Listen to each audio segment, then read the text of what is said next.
네, 다 축하합니다. 뭐 다난한 거, 그러니까 하나님 안에 있으면 다 축하받을 만합니다. 좋은 일도 그렇고, 뭐 별로 안 좋아, 마음이 우울해도 너무 낙심치 마시고 바로 말씀드릴게요. 밖에 비 옵니까? 아직도 와요? 예. 그래도 이 봄비는 기분 좋아요. 예. 그 홈페이지에, 교회 홈페이지에 한 성도가 이제 봄날이니까 이제 예수 안에서 봄날을 가지고 싶다고 하니까 우리 어린이 교회 한 아이가 뭐라고 했더라, 이제 봄이 없습니다.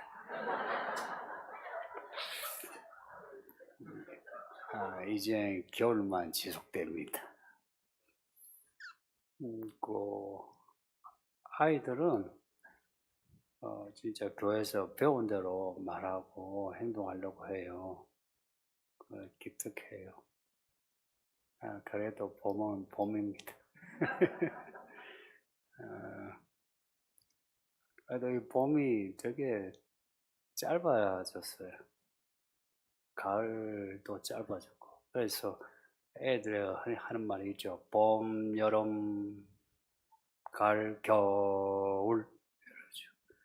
뭐 봄하고 가을이 후딱 지나가요. 본문에 나오는 이 작은 두루마리의 사건들, 그 7올해인데 이 7올해의 이야기도 그럴 것 같습니다. 후딱 지나가는 일들이 아닐까. 게다가 괴로워하지 말라고 봉인하라고 말씀하시니까 이 7올해의 내용을 알기가 더 어렵습니다. 왜 봉인하지 말라고 하셨을까 생각하며, 야가 하나님이 감추실 때는 이유가요, 나중에 나타내시려고 감춰요. 부모가 숨겨둔 이유 짠하게 하시려고. 그래서 언젠가 드러내실 거라 생각하고요. 또 하나는 이 이야기가 뒤에 나오는 그 7째 나팔, 그 7째 나팔에 7개의 대접이 나오죠. 그게 재앙의 마지막 대단원인데, 그걸 향해 있어요. 그래서 그 7째 나팔 직전에 7째 나팔의 사건들과 관련되는 아주 깊은 이야기가 아닐까. 근데 여기에 천사가 큰 소리로 외친다 할 때 이 소리는 노해가지고요, 아니면 파수꾼이 급박해가지고 막 큰 소리 짓는 그 단어입니다. 그러니까 이 내용이 급박하다. 7째 나팔 얘기를 일어나기 전에 그 전에 있을 휴거 혹은 적그리스도라 일컬어지는 짐승의 등장, 그런 거와 관련이 있지 않을까. 근데 이게 봉인됐다는 거는 안 믿는 사람은 알 수 없는 이야기란 거예요. 이것은 택한 사람들만 알게 되는, 준비하게 되는 그런 내용이라. 7절 끝에 보면 7째 나팔이 여기서 언급이 되는데, 선지자들에게 전한 복음처럼 하나님의 그 비밀이 이루어지라고 말씀해요. 구약의 선지자들, 신약의 사도들이 말한 복음이 있죠. 그 다 예언의 말씀이에요. 그게 이루어진다 하는 겁니다. 이루어진다는 것은 완성된다 는 거예요. 그 선지자들이 말한 그 복음, 예언은 크게 두 내용입니다. 두 기둥으로 되어 있어요. 이 성경 전체가 그런데, 하나는 구원입니다. 하나님이 하나님을 믿는 사람을 구원하는 이야기가 큰 기둥, 이게 제일 큰 기둥이에요. 이게 가장 크고 그 다음에 따르는 이야기가 심판입니다. 하나님을 믿지 아니하는 악한 사람들에 대한 심판이에요. 왜 심판하시노 하면 구원하시려고 심판한 겁니다. 그래서 성경을 보시면 구원과 심판이 항상 이렇게 같이 가요.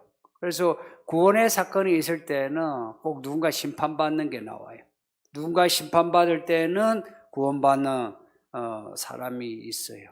그래서 이 복음의 두 내용, 구원과 이 심판이 다 이루어지리라.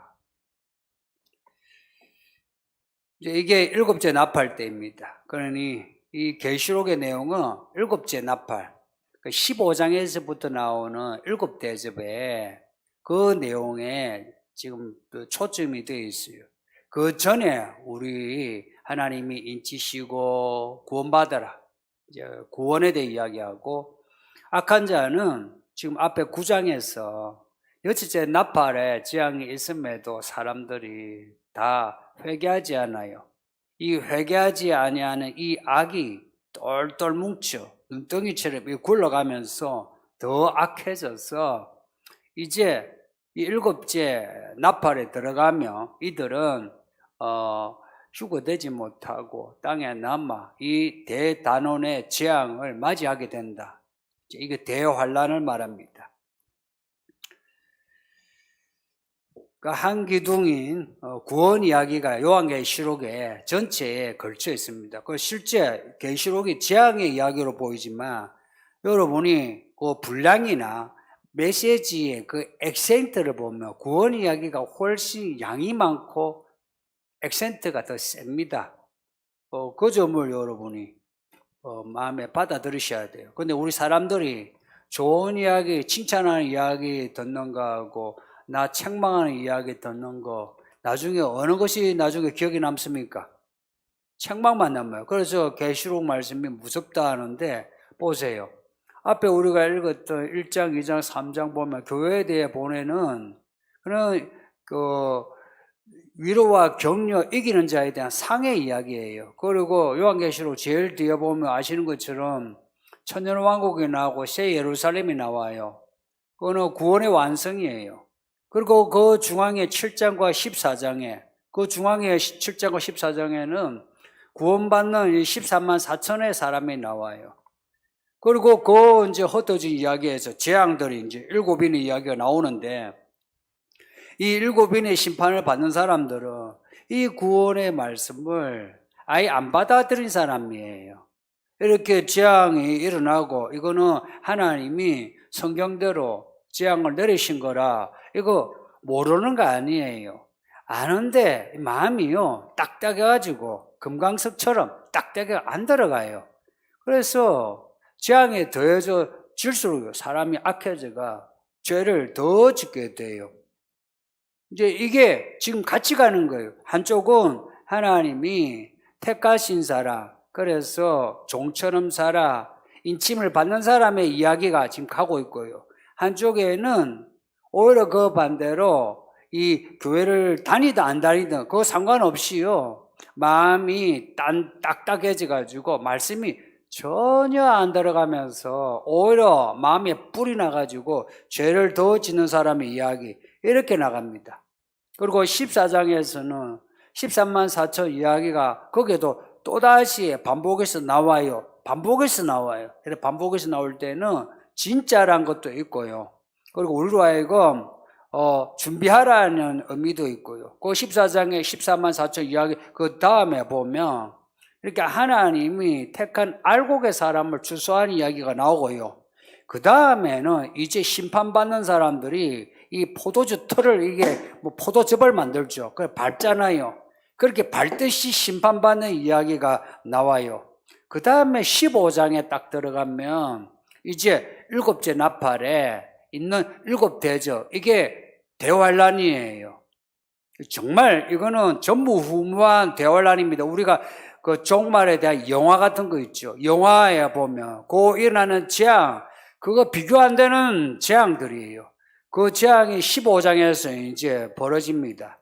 15장에서는요, 그 땅에 일어나는 그 대환란은 이제 하나님께 올라가지 못한 남은 자들이 겪는 일들이에요. 그 일들 정말 무서워요. 예수님이 그걸 예언하셨어요. 그 마태복음 24장은 종말에 대한 이야기거든요. 예수님이 다 하시고 가르쳐 주셨어요. 그 대환란 이야기하면서 그날 그 준비 잘해라 하는 거예요. 그날이 오니까. 그러면서 하시는 말씀이 그날은 그 환란은 아무도 그 환란을 견디지 못한다. 다만 그 날들을 감해줘야만 그 날들을 견딜 수 있다 하면서 그 다음 하시는 말씀 택하신 자들 이야기예요. 택하시는 자들은 그 날들을 감해주신답니다. 그러면 이 세상에 그 재앙의 기간은 그대로 지속이 되는데 택하신 사람은 그 날이 감축된다는 거예요. 이 단축된다는 겁니다. 그 단축된다는 건 무슨 말이겠어요? 대환란이 있기 전에 하나님이 그 공중으로 올려보내신 거라. 예수님이 계신 곳으로. 그리고 남은 사람들은 이제 대환란을 겪어요. 이게 지금 들으면은 마치 신화처럼 들리죠. 근데 성경 이야기가 사실이거든요. 구약의 이야기 사실이에요. 구약의 이야기 어떻던가요? 신화보다 더 신화처럼 들리죠. 근데 신화와는 많이 다른 거 아시죠? 근데 신화보다 더 신기해요. 근데 이 종말에 대한 이야기가 지금은 이제 평안하다 할 때예요. 이런 때는, 이런 일이 일어나겠나 싶어도 그렇지 않아요. 구약에 그 많은 일들이 일어났던 것처럼 지금 일어날 수 있어요. 예수님 때에 그 많은 일들 예수님이 행하신 것처럼 마지막 때 예수님이 이 재앙을 행하십니다. 그 때가 지금 거의 다 가까웠어요. 믿는 사람 안 믿는 사람 똑같이 하는 소리가 있죠. 지금이 종말의 시간에서 거의 12시에 가깝다고 그러잖아요. 교회 밖에서는 오히려 더 그런 말을 하는데 교회 안에서 그런 말을 하면 저 극단적인 종말론이네 그래요. 성도님도 성경에 대해서 한마디 더 할까요? 성경은 창세기에서부터 극단적인 종말론이에요. 창세기에서부터 그래요. 그리고 성경 모든 이야기가요, 시간에 대한 이야기예요. 시간, 처음과 끝에 대한 이야기예요. 그러니까 처음 시작하면서 시간의 끝을 이야기한다. 뭘 의미합니까? 우리가 흔히 말하는 극단적인 종말이에요. 정말 끝점이 있다는 게 극단적인 거 아니에요. 우리 영원하리라 생각하죠. 오늘도 내일도 내가 자식을 낳고 가리라 생각하는데 그렇지가 않다는 이야기예요. 끝점이 있다는 겁니다. 그리고 우리가 그 끝점 지금 언저리 와 있다는 겁니다. 근데 이 말씀은 우리에게 지금 이렇게 펼쳐주신 거예요.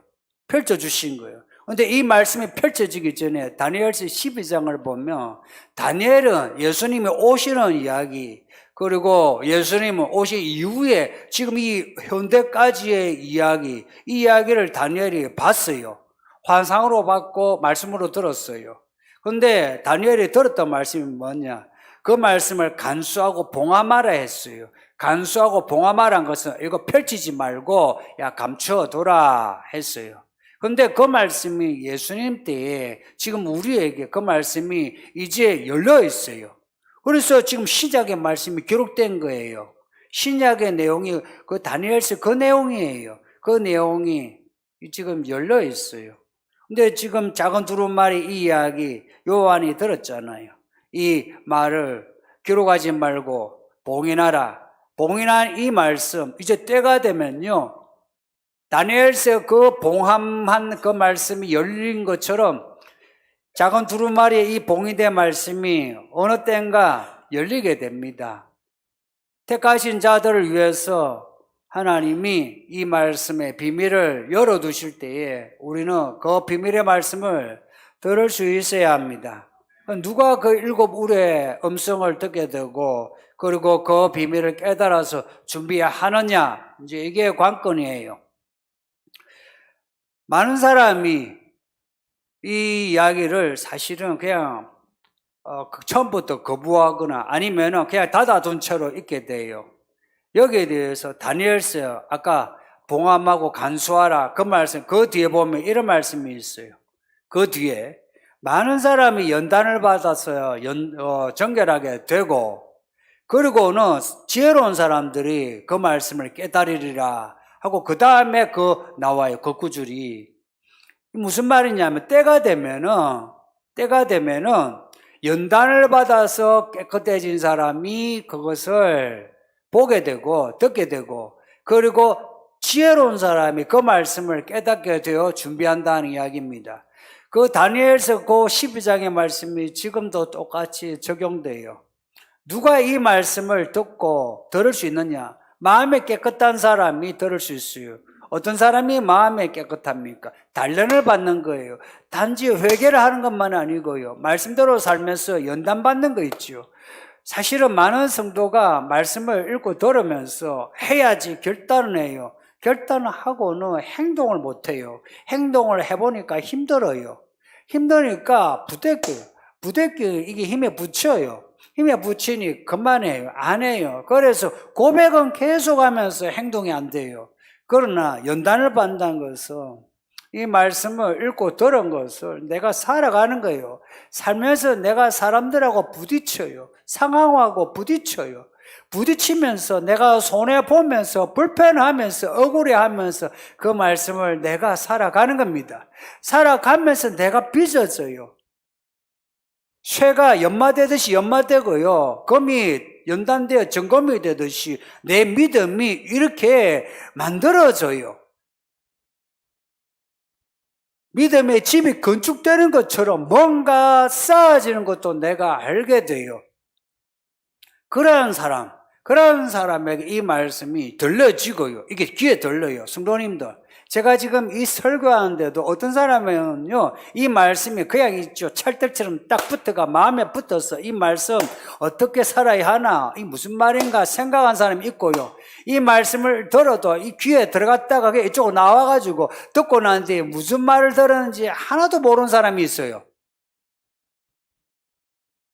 그러니까 연단받은 사람은요, 이 말씀이 점검 같은 말씀이에요. 그래서 점검을 알아봐요. 이 말씀을 들을 때에 그대로 받아들여요. 그대로 받아들이면서 아직 단련이 안 된 나의 생각과 나의 몸, 나의 습관, 이거요, 이 말씀을 따라가면서 단련을 받아요. 그래서 그 믿음과 마음의 점검처럼 단련이 돼요. 그렇게 되는 가운데에 우리의 생각과 의식, 이 지성이 말씀으로 가득해요. 성도님들, 하나님이 세상을 창조하셨다는 거, 이거 가만 생각하면 놀라운 일이에요. 우리 이 세포가 어떻게 되어 있는지 아세요? 몸이 어떻게 구성되어 있는지 아세요? 얼마나 신기합니까? 과학이에요, 과학. 과학을 넘어선 초과학이에요. 하나님은 지성이 하나님이십니다. 믿음 생활은요, 그냥 믿습니다 해가지고 못 믿어요. 그렇게 믿다가는요, 그냥 세상을 따라가요. 믿음 생활은요, 이게요, 반석에 지어진처럼 지성이 기둥을 쌓고 안에 내용물을 만들고요, 집을 짓듯이 올라가야만 해요. 이 세상에 탑이 얼마나 높습니까? 그 높은 탑 보면서 부러워하고 기가 죽죠. 그것을 장악하고 누를 만한 탑을, 믿음의 집을 만들어 가야만 해요. 이거 말씀이에요. 말씀과 성령이에요. 그래서 있죠. 여러분들이 그 말씀을 읽고 듣고 살아가는 데 있어서 용기를 가지고 발을 딛지 않으면 연단이 없어요. 말씀 못 깨달아요. 못 깨달으니까 어때요? 깨달은 사람은 마음이 뜨거워요.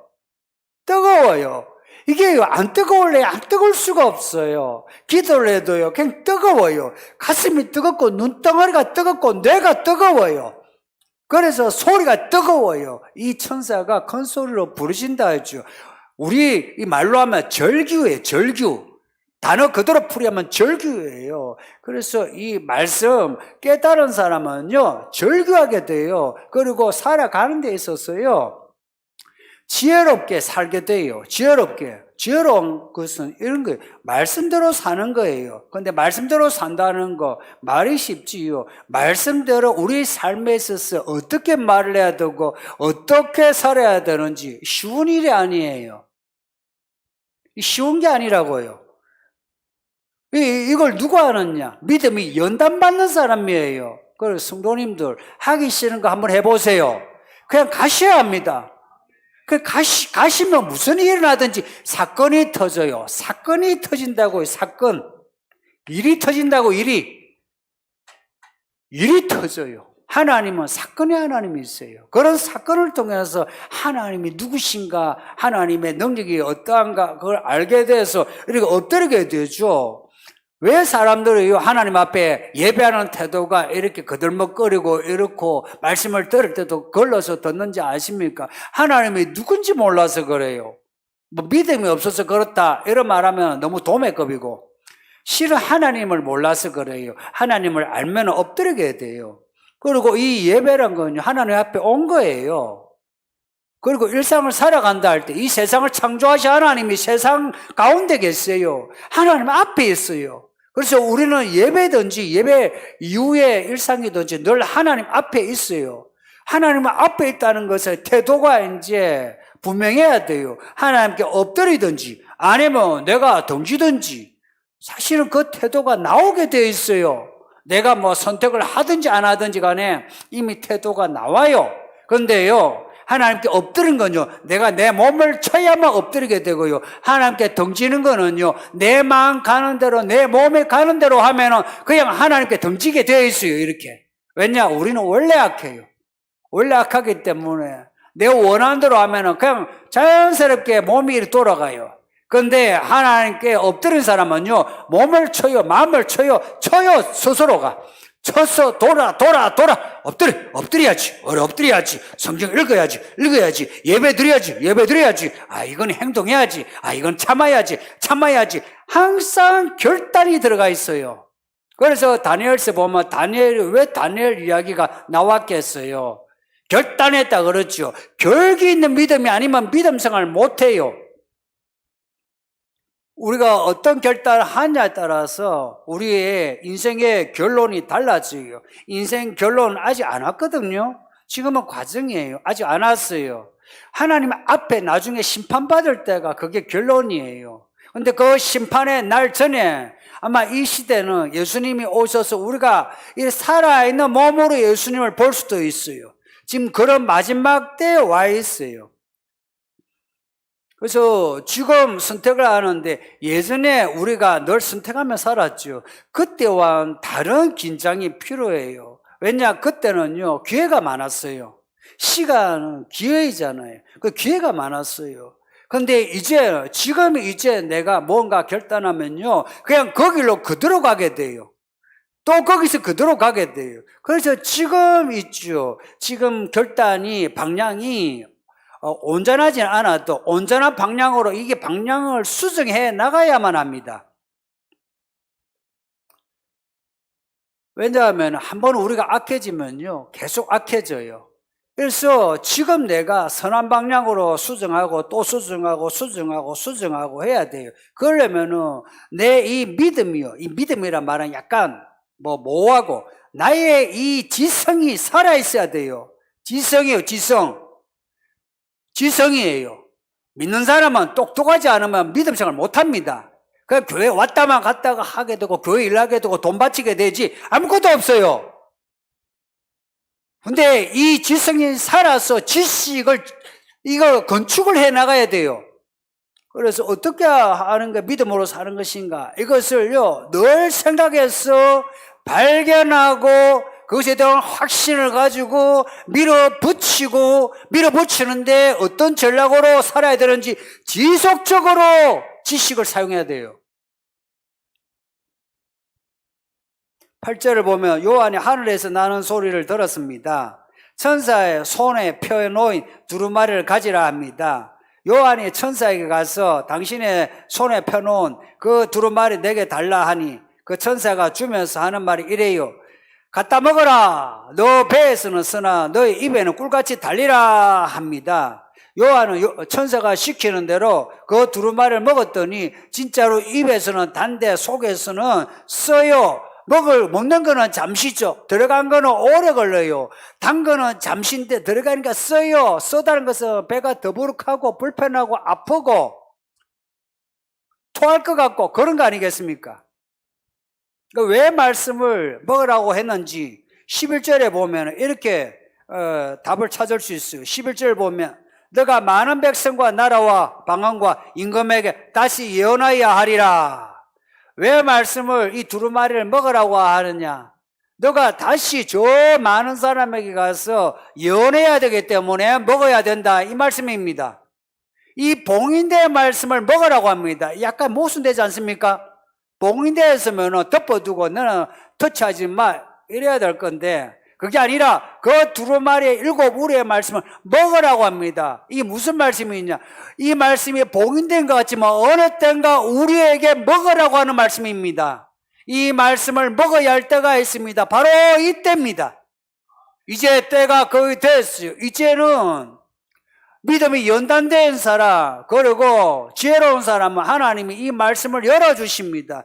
우리의 지성을 통해서 깨닫게 하시고 또한 꿈과 환상, 예언을 통해서 열어주십니다. 그래서 모든 문을 열어놔야 돼요. 우리의 지식의 문을 열어놓고 꿈을 열어놓고 우리의 마음, 감각을 다 열어놓아야만 합니다. 진짜 가르쳐 주세요. 요한이 먹은 두루마리의 내용이 예언입니다. 무슨 예언이냐? 예언은 2가지예요. 내용이 2가지예요. 하나는 우리의 모습, 우리가 볼 수 없는 우리의 이 실상 하나. 둘째는 진짜 예언 말 그대로 장차 일어날 일입니다. 그래서 이 두루마리의 이 내용을 알면요, 우리가 우리의 모습을 알아요. 여러분의 모습을 압니까? 알기 힘들어요. 저도 저의 모습 잘 몰라요. 그래서 가끔 집사람이나 아이들이 이야기해주면 내가 그런가 이렇게 있죠. 놀래요. 말씀은 우리를 놀랍게 해요. 내가 그런 모습인가? 이 말씀은 그래요. 그렇게 우리의 모습을 말씀해 주고요. 그 다음에 장차 일어날 일을 말씀해 주고 그 일을 가르쳐 주는 이유가 뭐겠습니까? 준비하라는 겁니다. 준비하라는 겁니다. 이 종말의 이야기만이 아니라요. 자녀를 키우든지 사업을 하든지 무슨 김밥 가게를 하나 해도 하나님은 가르쳐 주십니다. 예언하십니다. 하나님은. 그래서 종말을 떠나가지고요, 인생을 잘 살고 싶은 사람 말씀을 가지세요. 이 말씀이 예언이에요. 내 이야기가 펼쳐져 있어요. 볼 수 있는 눈을 가져야 돼요. 보여요. 그래서 안약을 사서 눈에 발라라 그러죠. 미지근한 분들 사세요. 안약을 사세요. 옷을 사세요. 건물 사세요. 사야만 해요. 산다는 게 뭔지 아시죠? 사야 해요. 내가 뭔가 결단하고 내 것을 내가 포기하거나 바치지 않으면 안 돼요. 그런데 그러지 않으니까 늘 미지근하죠. 그러면서 교회는 왔다 갔다 하고 헌금할 만큼 했다 하고 있죠. 그러는 거죠. 요한이 두루마리 이 말씀을 먹어야 하는 이유, 예언하기 위해서입니다. 이 말인저 말씀을 먹지 않은 사람은 예언할 수 없습니다. 지금도 그래요. 지금 이 말씀을 읽고 들으면서 먹지 않은 사람은 사람들에게 이 말씀을 못 전해요. 전하는 게 이런 겁니다. 교회 한번 같이 가자. 그것밖에 없어요. 같이 교회 갔어요. 교회 같이 왔어요. 왔는데 거기서 할 말이 없어요. 그냥 커피 한잔 마시고 이야기하고 그 정도예요. 우리가 믿음으로 살자 이런 이야기예요. 그런데 이 성경의 이 믿음의 이야기는 놀라워요. 깊고 높고 길어요. 이 말씀을 같이 나누면서 우리가 어떻게 살아야 하나, 어떻게라고 하는 이 문제를 풀어야 돼요. 무엇을 해야 되나? 이 무엇에 대한 문제를 풀어야 돼요. 이 문제를 풀면서 그렇지, 내가 잘못 살았어, 내가 이제는 이렇게 살아야지 하고 결단해서 연단되어 수정해서 바로 하나님을 향하여 보고 나아가야죠. 이게 앞에 나온 내 생물의 모습입니다. 한 방향으로 나아갈 때 돌이키지 아니하고 그 방향으로 따라가는 겁니다. 그 안에 영이 가는 대로 그냥 가는 겁니다.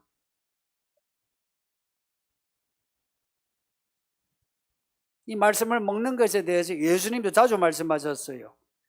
이스라엘이 광야에서 만나 먹었던 것처럼 너희들 나를 먹어라 그러셨어요. 그리고 사마리아 여자에게 이런 말씀도 했어요. 내가 생수라. 나는 영원히 목마르지 않게 하는 생수라. 그 다음에 죽기 직전에 그러셨어요. 내 살을 먹어라. 내 피를 마셔라. 그러셨어요. 진짜 예수님의 살과 피를 먹었겠습니까? 이게 무슨 말씀이겠습니까? 예수님이 하시는 그 말씀을 들으라 하는 것이고 그 말씀을 붙잡고 그 말씀대로 살아라는 거 아니겠습니까? 뭐 말씀을 먹으라 해서 성경책을 찢어서 먹는 게 아니고요.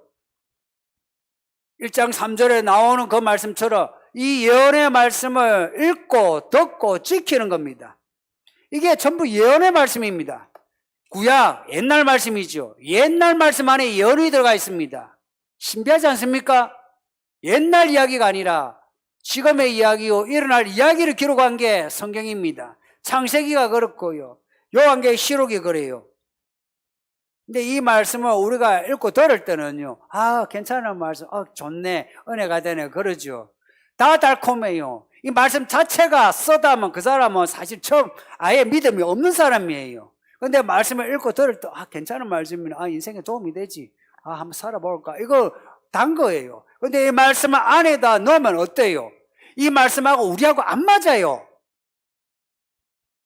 우리의 본성과 안 맞아요. 우리의 육신과도 안 맞아요. 그래서 이 말씀이 우리 속에 들어오면요, 안에서 부글부글 끓어요. 그래서 많은 사람이 말씀을 소화하지 못하고 토해내요. 받은 말씀, 들은 말씀, 토해내고 안에 아무것도 없어요. 토해내면 어때요? 여러분, 먹었던 거 토사하면 토사한 그 토사물 보세요. 냄새가 진동해요. 그래서 말씀을 소화하지 못하고 토해내는 사람은 오히려 안 믿는 사람보다 더 지지분해요. 아시죠? 교회 밖에 안 믿는 사람보다 믿는 장로가 더 못됐다는 거 아시죠? 여러분을 괴롭히는 사람이 대부분이 믿는 사람이란 거 아시죠? 토해낸 거예요. 교회 오래 다녀도요, 교회 다니면서 말씀을 읽고 들어놓고는 이걸 소화해서 이 말씀이 나의 손과 발이 되고 나의 말이 되고 나의 눈빛이 되고 삶이 돼야 되는데 아니라 이 말씀이요, 토해내면 이 마음은 냄새가 진동을 해요. 그래서 교회가 지금 이렇게 욕을 먹고 있는 겁니다. 왜 교회 오래 다녀도 믿음이 자라지 못하느냐, 사람을 얻지 못하느냐. 사람 얻지 못한다는 건 심각한 겁니다. 우리가 할 일을 사람 얻는 거예요. 그게 열매입니다. 뭐 나이 들고 뭐 권사하고 장로하고 집사하고 교회 뭐 헌금하고 해봐야 아무것도 남는 거 없습니다. 남는 게 뭔지 아세요? 예수님이 사람 얻으신 것처럼 우리가 사람 얻는 겁니다. 내 자식도 잃지 않도록 하세요. 교회 사람들 잃지 않도록 하세요. 그리고 여러분 직장 생활하면서 만나는 사람을 잃지 않도록 하세요. 사람 얻는 겁니다. 교회 오래 다닌 만큼 많은 사람을 얻어야죠. 근데 왜 뭐 얻지 못하냐? 이 들은 말씀을 뭐 어려운 일이 있으면 억울하면 불편하면 그냥 토해내요. 그러면서 또 있죠. 배고프죠? 토고 나니까 배고프잖아요. 또 먹어야 돼요. 또 먹었는데 또 토해내요. 그래서 솔직히 말해서 이 교회 안에는 토사물이 가득합니다. 그래서 교회에서 상처받았다 그러죠. 상처받은 그 사람이나 상처를 준 사람이나 이 토사물을 같이 뱉어내면서 상처받았다 그래요. 이 서울이 이룬 교회는 토사물을 치워버립시다. 그러려면 토하지 않아야 돼요. 말씀을 그냥 듣고 읽고 새겼으면 안에서 이게 소화되기까지 놔줘야 돼요. 참아야 돼요. 말씀을 참아야 돼요. 예수를 참아야 돼요. 예수님 사랑한다 그러죠. 예수님 사랑하기 힘들어요. 참아야 돼요. 참아야 돼. 말씀을 참아야 돼요. 이 예수를 참고 말씀을 참을 때에 알고 보면 그 예수의 그 말씀이 우리의 생명이 돼요. 진짜요, 독수리 날개 솟아 올라감 같이요, 올라가게 되고요, 사자처럼 이기게 되고요, 송아지처럼 일 잘하게 돼요. 내 말씀을 읽고 듣는데 너무 힘들어. 그것을 읽고 들은 걸 살아가는 걸 다들 힘들어해요. 지금 마음에 결단을 하셔야 합니다. 안 그러면 영원히 후회하게 됩니다.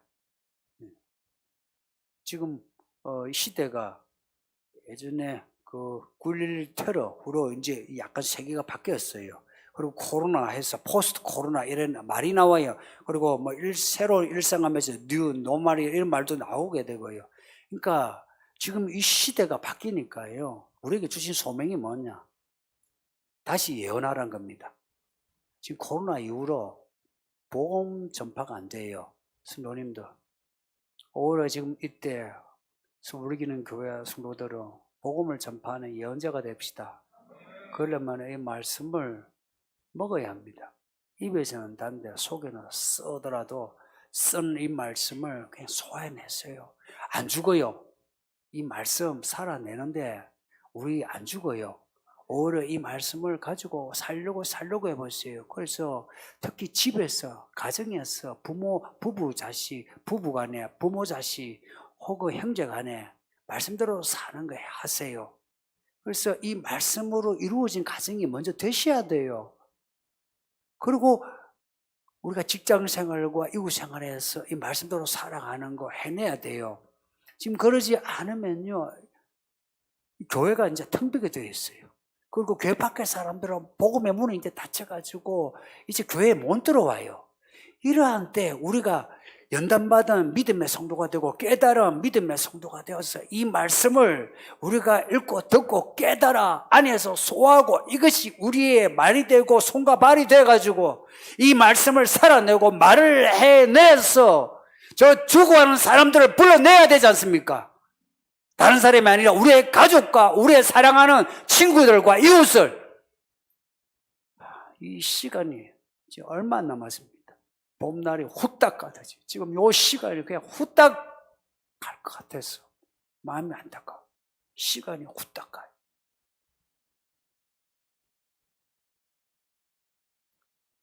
하루하루를 온전히 삽시다. 하루하루를.